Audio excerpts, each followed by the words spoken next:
Preface. You better not lie. One day I picked up a book by a well-known author. This book had come highly recommended to me by one of my favorite preachers. The topic was about supernatural visitations. This was something I was interested in because of my experience with having been taken into heaven.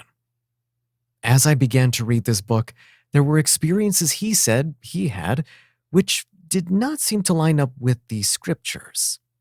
I did not want to judge his heart, but we do have the responsibility to examine everything in the light of God's word.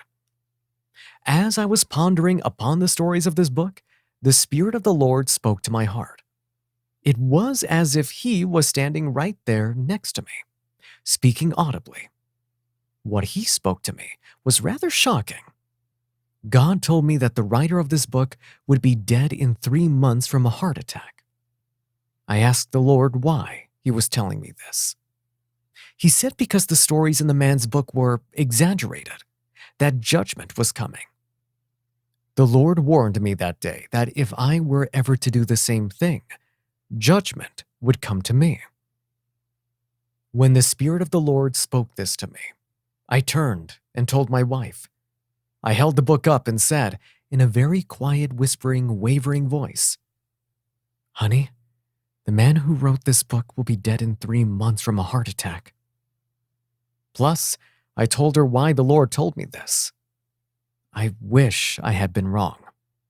However, 3 months later, the man died from a heart attack. The issue here is not the minister who died from a heart attack.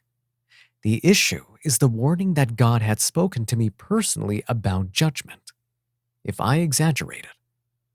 That's why I'm striving to not exaggerate the retelling of the stories within this book about me, my wife, and my family's lives.